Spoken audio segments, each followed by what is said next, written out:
Bora lá, galerinha, matar esse módulo aí 29 de solubilidade. Vamos lá?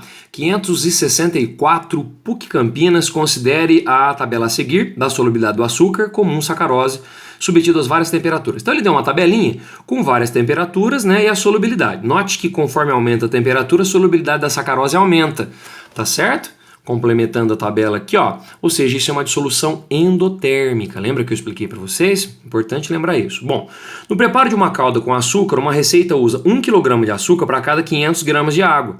Nesse caso, a temperatura mínima necessária para que todo o açúcar se dissolva é, ou seja, para que o açúcar esteja certinho no coeficiente de solubilidade, né, para dissolver tudo certinho, né? Bom, o que eu pensei aqui? Ele falou 1 kg em 500 gramas de água, não falou?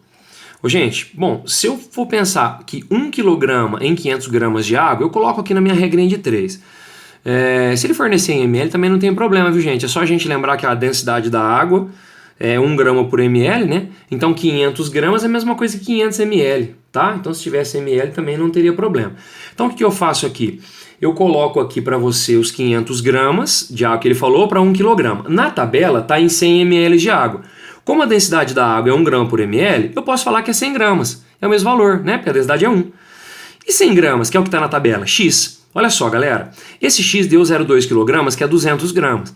Então, significa o seguinte, que a gente vai dissolver 200 gramas em 100 gramas de água, tá? Então, a gente acha a temperatura na tabela que consegue dissolver 200 gramas. Se você olhar na tabela, a temperatura mais... o valor mais próximo aqui de 200 gramas é o 204. Ó, e a temperatura seria quanto? 20 graus Celsius. Então a temperatura mínima para a gente dissolver esses 200, ou seja, os 204, né? Os 200 aproximadamente, 20 graus Celsius. Tá, você fala, mas o cara tá usando 1 kg lá de sacarose. Não tem problema. Eu tô usando a correlação, a proporcionalidade aqui, concorda? Então a temperatura que acontece isso 100 gramas em 200 é a mesma temperatura que 500 em 1 kg. Concorda? Tá? Então é a mesma temperatura. Então com isso a gente define aí para você uma temperatura mínima de 20 graus Celsius que a gente vai ter que colocar para dissolver 1 kg de sacarose em 500 gramas de água. Tá aí para você a 564, alternativa B.